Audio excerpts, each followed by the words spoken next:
The galaxy was quiet but not peaceful. For centuries, many alien races fought endless wars. Each war ended, but another soon began. No one trusted anyone, and no one believed in peace. When humans entered the stars, they became part of this dark game. At first, the alien empires laughed at humanity. They thought humans were weak, fragile, and easy to break. But the aliens were wrong. Humans learned fast, humans fought harder. In every battle, they showed courage, cleverness, and something no alien could copy. They fought not only for land or power, but for each other. Soon, whispers spread across the galaxy. Whispers that humans were dangerous. Whispers that humans could not be broken. And then came the invitation. The High Council of the Galaxy, the most powerful group of alien leaders, sent a message to Earth. They said the wars had gone too far. They said the blood must stop. They said peace was possible. If humans signed the treaty, on Earth the leaders read the message with cold eyes. The words spoke of friendship, but the tone smelled of lies. The generals of humanity gathered in a secret room. Maps and holograms glowed on the table. One general spoke, his voice heavy with doubt. The aliens want us to come unarmed, they want us weak. Another general clenched his fists.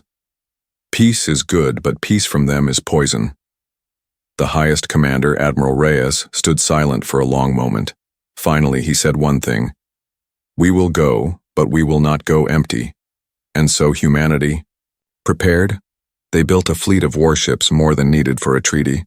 Each ship was filled with weapons, soldiers, and firepower.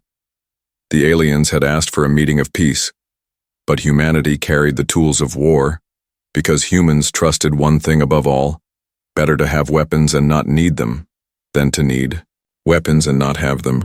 The journey began. Dozens of starships cut through the void, their engines burning blue against the black sea of space.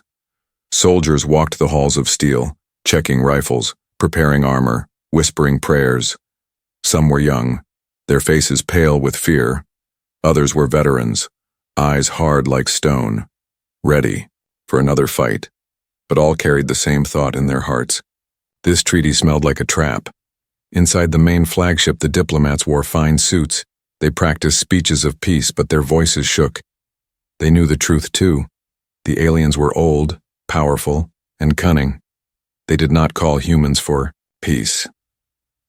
They called humans to test them, maybe to break them, maybe even to end them.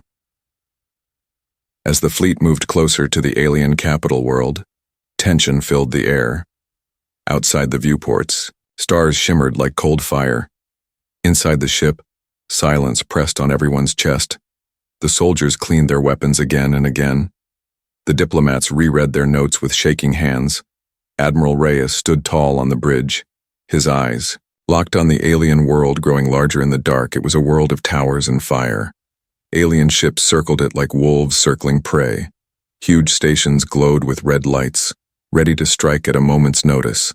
The alien capital was not a place of peace. It was a fortress, a blade waiting to cut. Still, humanity did not turn away. The fleet entered orbit, every weapon ready, every ship on alert. Messages came from the Alien Council. Welcome, humans. Welcome to peace. But the voices were too smooth, too sweet. Like poison wrapped in honey, the human delegation prepared to land. The diplomats walked down the ramp first, their smiles thin. Behind them, soldiers marched in silence, eyes scanning every shadow, every corner. Above, the warships stayed in orbit, their guns glowing like eyes of steel. If anything happened, below the sky would burn. The council chamber was vast. Walls covered in alien symbols. Dozens of alien leaders sat on tall thrones, their faces painted with false kindness. They clapped their claws and hissed their greetings, but their eyes told the truth. They did not see humans as friends. They saw humans as prey. The humans bowed politely, their faces calm, but under the table, their hands touched hidden weapons. Every soldier was ready. Every ship was waiting. The treaty was about to begin. But already the air smelled of betrayal, and then, without warning, the massive doors of the chamber closed. The sound echoed like thunder, sealing the humans inside. The aliens smiled wider, their teeth sharp in The dim light, the trap was set, and humanity was right where the aliens wanted them. But the aliens had made one mistake. They thought humans came empty. They thought humans came blind. They thought humans came weak. They were wrong. So very wrong. The great hall of the alien council looked beautiful from the outside. But inside, it felt wrong. The walls were tall and bright, covered in gold and strange glowing symbols. The air smelled sweet, but too sweet, like fruit that was already rotten. Every sound echoed, every whisper crawled, as if the building itself was watching. The human diplomats walked carefully, their steps slow, their faces calm. They carried no visible weapons, only documents and the flag of Earth. Behind them, shadows moved. Human soldiers in dark armor followed. Their eyes scanned every corner, every alien face, every hidden door. They were told to guard, but deep inside, they were waiting for the fight. On the thrones above, alien leaders smiled with sharp teeth. Some had wings, some had claws. Others had eyes that glowed like burning coals. Each one spoke honeyed words. Welcome humans to the dawn of peace. Their voices rang through the hall, but their eyes betrayed hunger. Not hunger for food, but hunger for power, hunger for control. The humans sat at the long black table in the center. The chairs were too small, as if built to make humans look weaker. The aliens sat above, looking down from their thrones like hunters watching prey. But humans did not bow their heads. They stared back, calm, cold, ready. Admiral Reyes stood behind the diplomats, silent as stone. His hand rested near his hidden pistol. His eyes moved across the room, noting every shadow, every guard, every weapon half hidden behind the curtains. He had seen many battlefields, but this place felt more dangerous than all of them, because here the enemy smiled while sharpening their knives. A sudden sound cut through the air. The great doors of the chamber slammed shut with a deep echo. The walls shook. Dust fell from the ceiling. The diplomats froze. The soldiers tightened their grip on weapons, and the alien leaders smiled wider. Not a warm smile, but the smile of a predator. One alien leader, tall and covered in silver armor, leaned forward. His voice was smooth but heavy with threat. You come here seeking peace, but peace has a price. The words slithered like poison through the air. Another alien spoke, her voice sharp as broken glass. That price is surrender. Lay down your weapons, kneel, and join the council. Do this, and humanity will live. For a moment, silence filled the chamber. The humans did not move. The aliens expected fear. They expected trembling, but none came. Instead, a soldier whispered to another, "They think we are already beaten." The soldier's comrade gave a thin smile. "Then let them think." A diplomat cleared his throat, his voice shaking but brave. "Humanity came here for peace, not chains." The aliens hissed. Some even laughed. One slammed his claw against the table, breaking the surface. "Peace? No, little species. You came here to give us your freedom. You came here to kneel before your betters." The alien guards began to move, stepping from the shadows. Dozens, then hundreds, armored and armed, surrounding the humans. Their weapons hummed with deadly energy. The hall that looked like gold now looked like a cage. Every path to escape was closing. Every shadow became a threat. But the humans did not rise, did not run. They sat, they waited, they watched. Admiral Reyes leaned close to the lead diplomat and whispered, "Remember, this is their stage, but we brought our own script." The diplomat gave the smallest nod, his eyes steady now. Because humans had prepared for this moment, the aliens thought they trapped them. But the trap was about to snap shut. On the wrong prey, the lead alien stood tall, raising his clawed hand. "Then this council is finished," he declared. "Take them." Alien guards stepped forward, weapons aimed, their armor glowing red. The humans stood slowly, their hands slipping to hidden triggers. Every soldier's eyes turned cold, ready for the signal. The hall fell silent, the air thick with danger. It was the moment before lightning strikes, the moment before a storm breaks. The aliens thought humanity was helpless, But humanity had brought shadows of their own, and those shadows were armed, waiting, in the hall of false peace. Real war was about to begin. The chamber was silent, but it was not the silence of peace. It was the silence before a knife strikes, the silence before the first scream. Every human in the hall felt it, deep in their bones, and every alien smiled, because they thought the humans did not. The alien leader in silver armor raised his claw. The guards stepped forward, their weapons glowing like small suns. Energy crackled in the air. The sharp taste of electricity filled every breath. The humans stood still, their hands calm, their faces stone. The aliens thought this was fear, but it was not fear. It was waiting. The lead diplomat's voice broke the silence, steady and sharp. You asked for peace, and yet you surround us with weapons. The alien leader laughed, the sound like metal breaking. Peace? Foolish human. This treaty was never peace, it was surrender. Your kind is reckless, loud, dangerous. The galaxy does not need humans. The galaxy needs obedience. The chamber erupted with alien voices, hissing and shouting. The sound crashed against the walls like a storm. Every throne filled with sneers, every leader shouting demands, bow down. One voice cried, lay your weapons at our feet. Another screamed, accept the chains or die. The voices rose together. The Hall of Peace had become a hall of judgment. The diplomats looked at each other, pale but unbroken. The soldiers shifted, their armor glinting under the alien lights. Admiral Reyes finally moved, stepping forward with slow, heavy steps. He did not speak to the aliens. He spoke to his people. Now, he whispered. A word like thunder. In a single breath, the humans struck. From under the table, from inside the chairs, from hidden panels in their armor, weapons came alive. Rifles snapped into hands. Pistols flashed. Knives gleamed. The sound of the first human gunshot shattered the chamber. A beam of fire cut through the air, striking an alien guard in the chest. The giant fell with a scream, armor sparking, blood burning the floor. Chaos exploded. Alien guards rushed forward, their energy weapons spitting light. Humans dove behind the black table, returning fire with sharp bursts. The hall filled with smoke, screams, and thunder. The golden walls cracked, thrones shattered, banners burned. The Treaty of Peace had become a battlefield. An alien leader shouted, kill them all! Dozens of guards stormed in, claws clicking, weapons glowing. But humans fought like wolves, fast, ruthless, clever. A young soldier rolled across the floor, firing 2 pistols into the crowd. Another hurled a grenade, the blast ripping through alien armor, sending bodies flying. Blood of many colors sprayed across the marble floor. Admiral Reyes stood in the center, firing calmly. Every shot hit, every move was sharp. He was not a man at peace. He was a man at war. And war was the language humanity spoke best.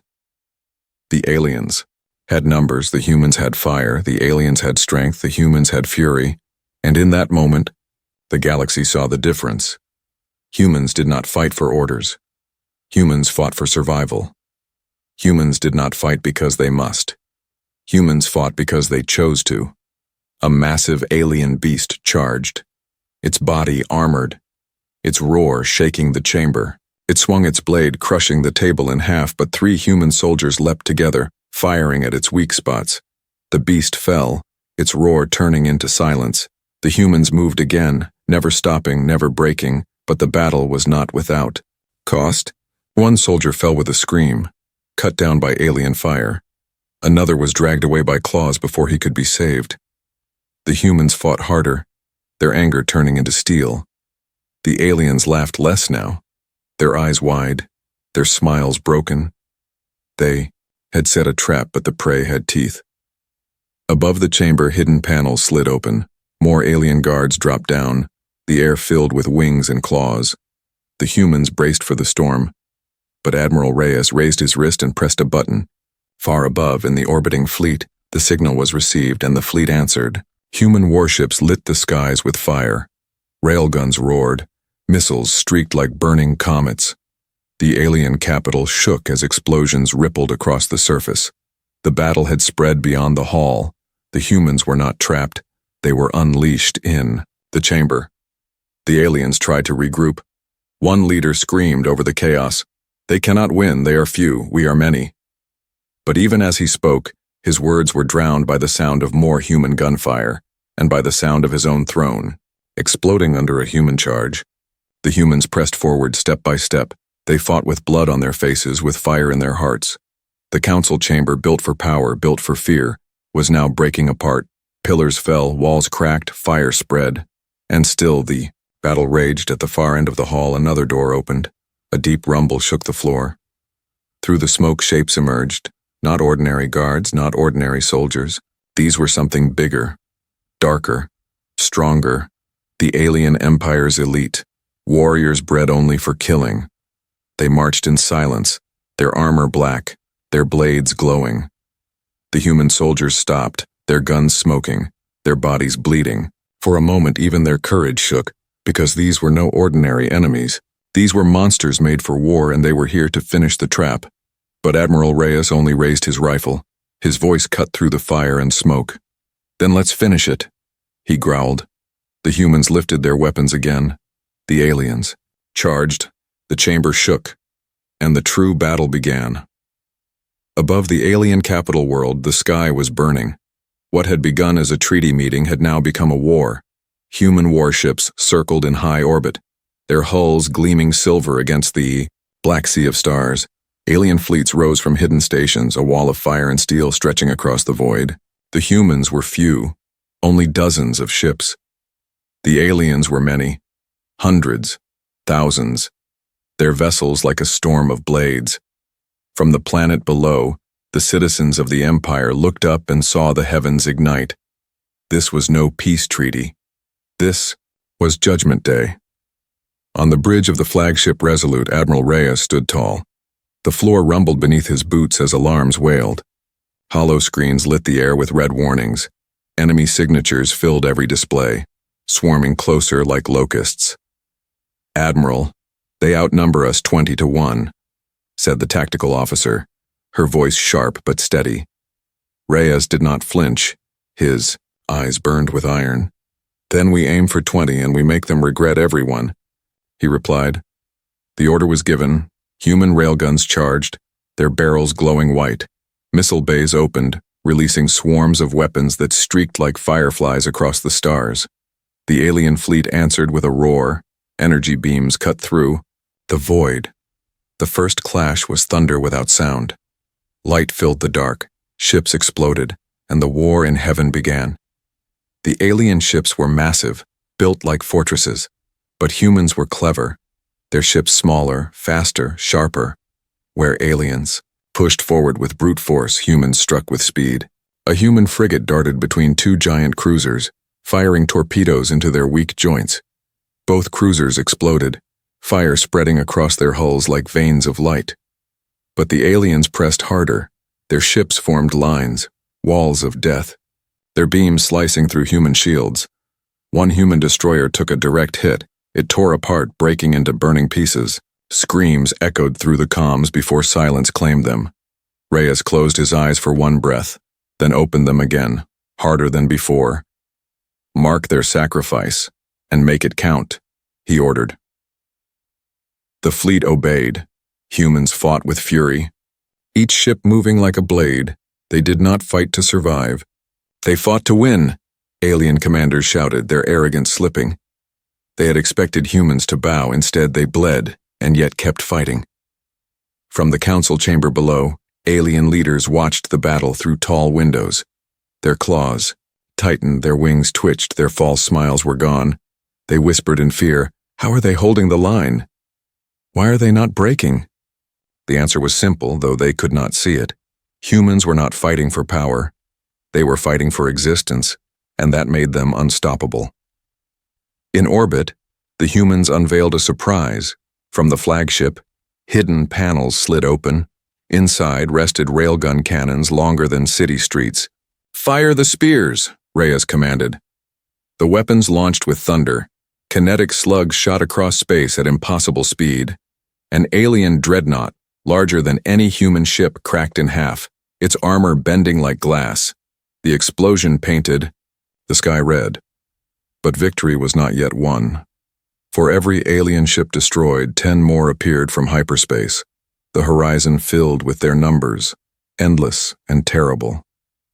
The alien empire had unleashed its true strength. The humans now stood against a sea with no shore. Inside the Resolute, alarms blared again. "Admiral, enemy dreadnoughts incoming," the officer shouted. And then the giants appeared, monsters of metal, ships the size of cities, their cannons glowing like newborn stars.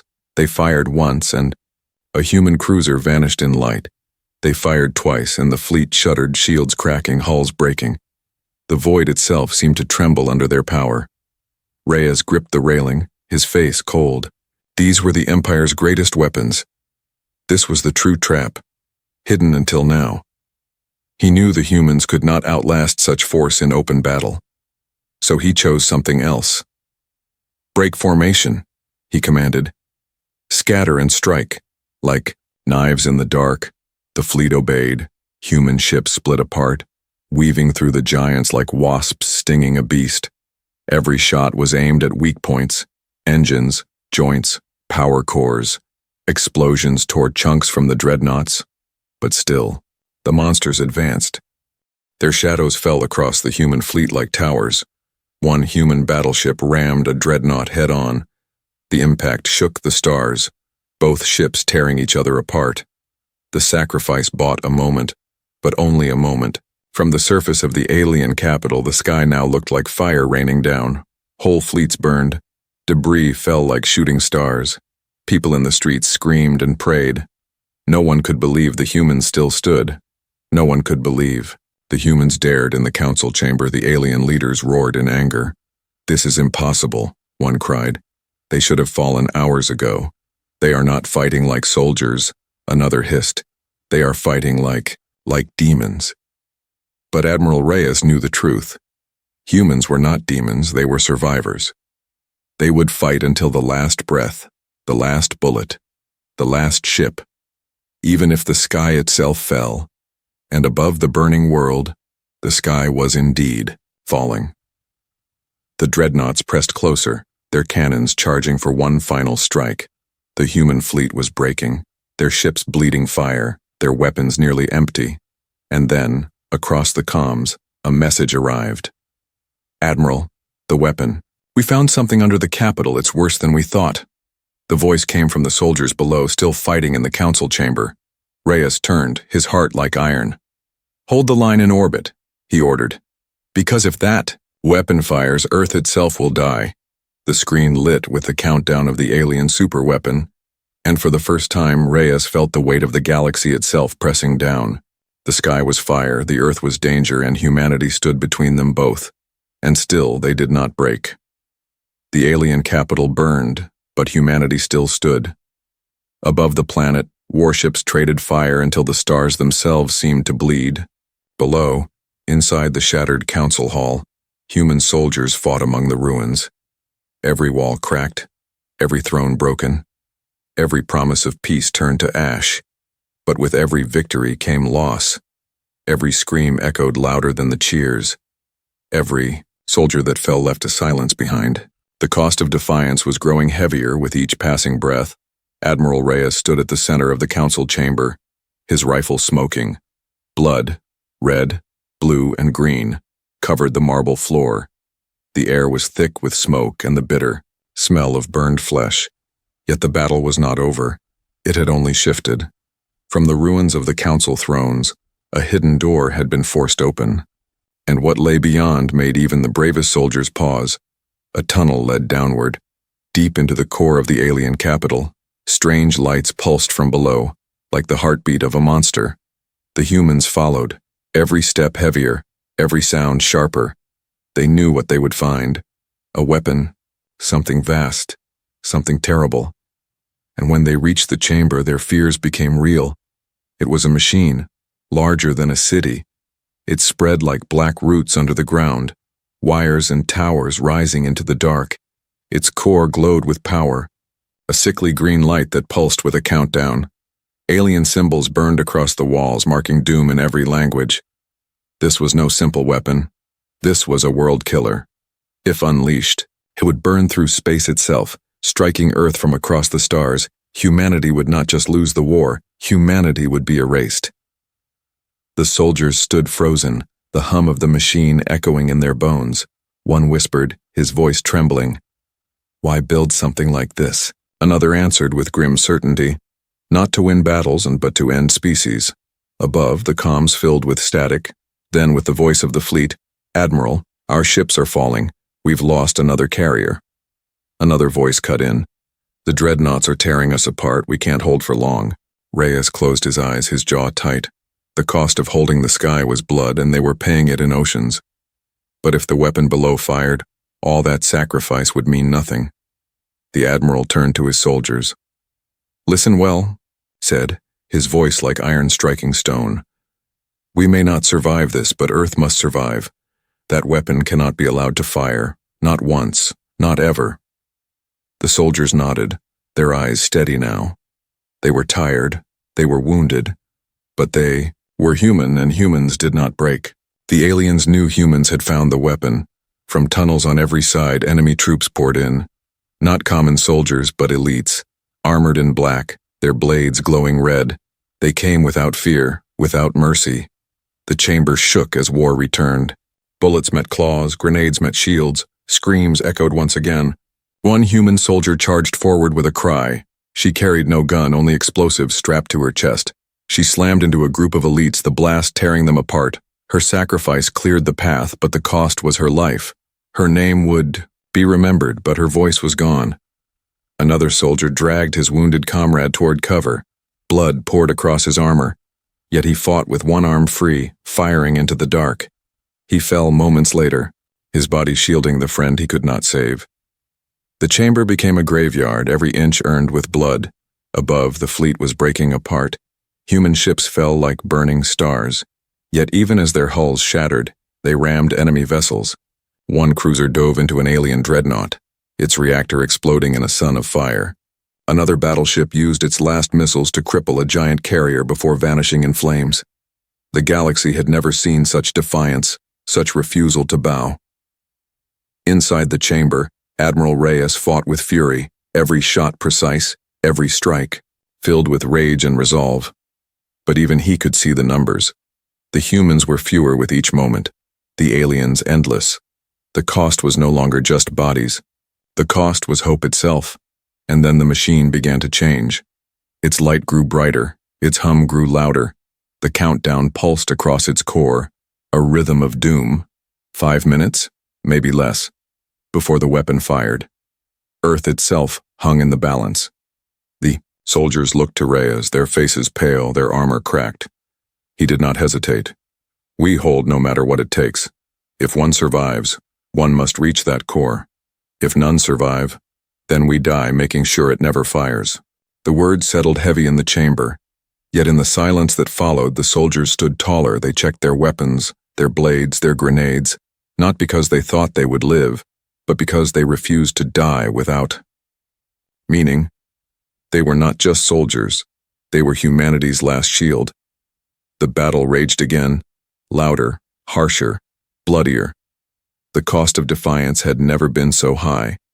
But humans had chosen their path, and there was no turning back. Above, the sky still burned. Below, the machine of extinction hummed louder. The galaxy itself seemed to lean closer, watching, waiting. Would humanity be erased, or would humanity endure? The answer would be written in blood. And as the countdown glowed brighter, one truth was clear. The cost of defiance was everything, and humanity was ready to pay. The tunnel shook like the heartbeat of a dying world. Dust rained from the ceiling, lights flickered, and every breath carried the taste of smoke and blood. The human soldiers pressed deeper, pushing toward the weapon's core. Behind them lay the broken council chamber, filled with bodies and fire. Ahead lay something worse, the machine that could kill Earth itself. The closer they moved, the louder the sound became. A low hum, steady and cruel, like the growl of a beast waiting to strike. The walls glowed with alien symbols, each pulse counting down the minutes. 3 minutes left, maybe less. Every soldier knew the truth. This was not just a fight to win, it was a fight to exist. Admiral Reyes led from the front, his armor cracked, His face streaked with blood, his rifle burned hot in his hands, empty. Magazines fell at his feet like dead shells. But his eyes were cold, steady, unbroken. He was not leading soldiers anymore. He was leading survivors, and survivors fought hardest when nothing else remained. From the darkness ahead, the elites came again, armored in black, their claws gleaming red, their eyes burning like coals. They moved in silence, their blades singing through the air. The first clash was thunder. Steel met claws, bullets tore through armor, grenades ripped holes in the floor. The tunnels became a furnace of screams and light. A young soldier, barely more than a boy, fell back against the wall. His chest armor shattered, blood spilling fast. Reyes knelt beside him, but the boy only shook his head. "Don't stop, sir. Keep going," he whispered. Reyes placed his pistol in the boy's hand and stood again. The last stand was no place for pity, only for fire.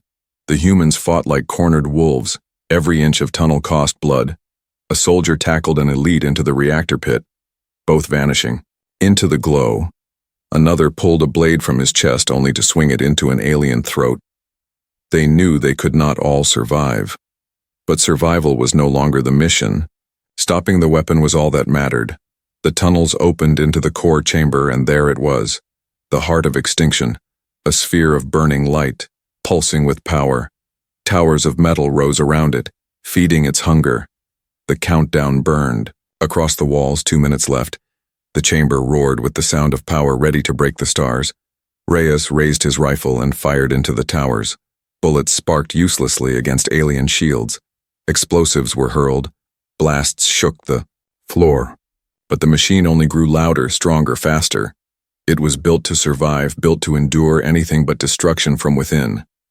And that was where the humans now stood, inside its beating heart. The aliens knew it too. From hidden doors, waves of soldiers poured in, the elites, the beasts, the endless tide of the Empire's fury. They screamed their war cries, filling the chamber with shadows. The humans answered with silence. They had no more words, only bullets, only blades, only defiance. One soldier leapt onto a tower, planting charges before being cut down. The blast crippled part of the machine, but the core still pulsed. Another was thrown across the chamber, bones breaking, yet he crawled forward to fire his last shot. Each act was sacrifice, each act a spark, and the sparks began to burn. Reyes looked up at the core, its light burning into his eyes. He knew the truth then, clear as the stars above. The machine would not stop with small strikes. It needed something bigger, something final. It needed someone to die with it. He turned to his soldiers, the few still standing, their faces pale, their eyes fierce. "This is the end," he said. "Not for us, but for the weapon, for Earth, for humanity." They nodded, every one of them, without fear, without doubt. Because the last stand was not about living. It was about making sure others could. The aliens roared, charging again, their claws tearing the air. The humans met them with fire, their rifles spitting fury until the barrels melted. Knives flashed, fists struck, screams echoed.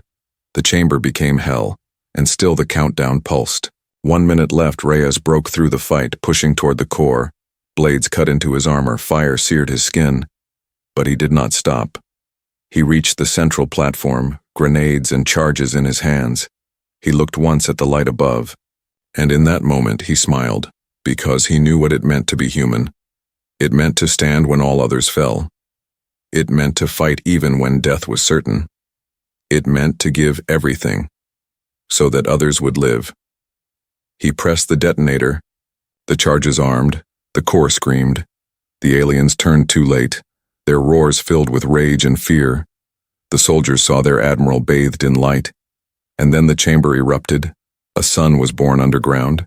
The ground shook, the towers fell, the machine cracked.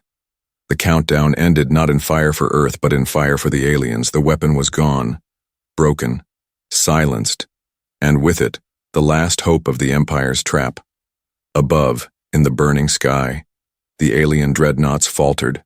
Their signals went dark, their fleets broke apart. The humans, broken and bloodied, still held their ground. Because even as they died, they had won.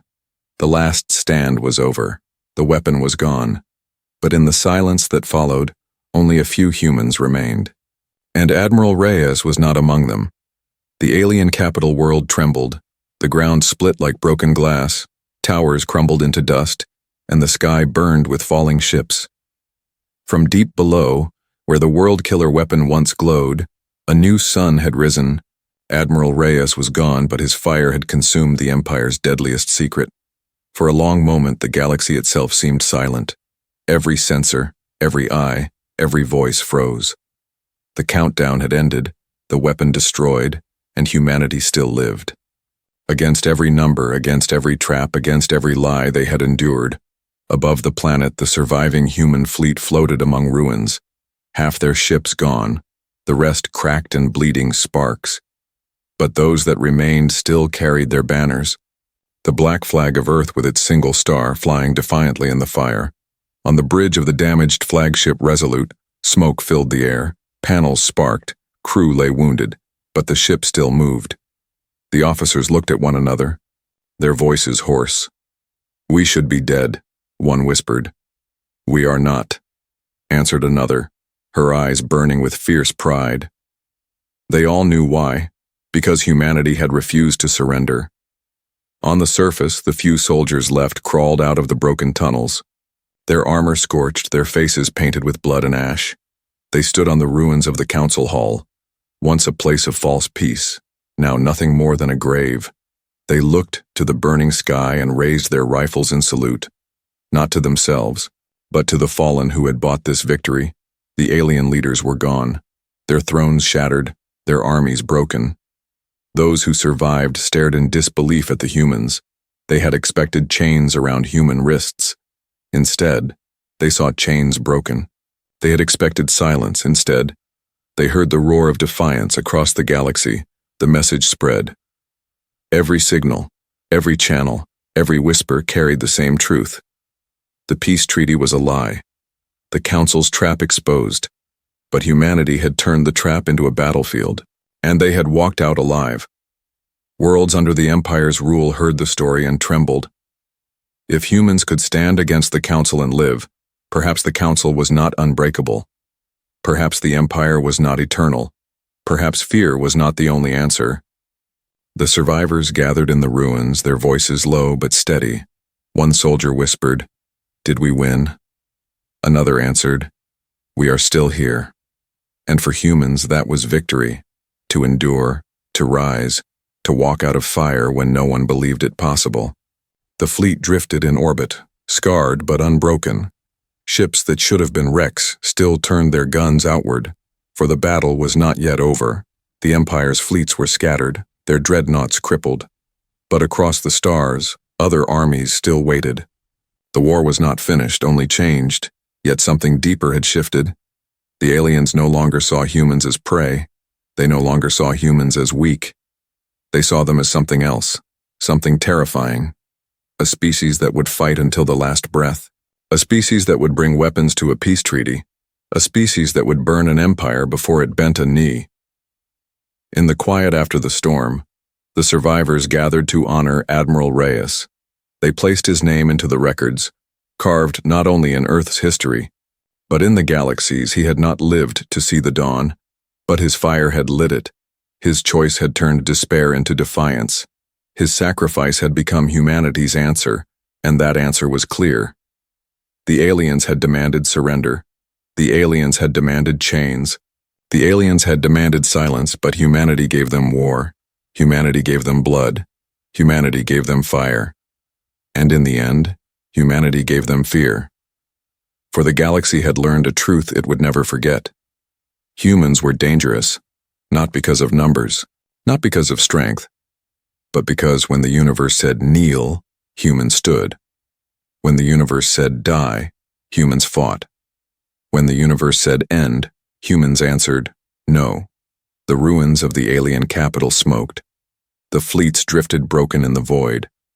But somewhere far away on Earth, children slept under stars still safe, because their people had refused to fall, because their people had paid the cost, Because their people had stood in the fire and answered with steel, the Council's peace treaty had been a trap. But humanity had turned it into a lesson, and the lesson would echo through the galaxy for centuries. If you strike at humans, you must kill them all. Because if even one survives, the fight is not over. The galaxy wanted silence, but humanity's answer was louder than war. And it would never fade.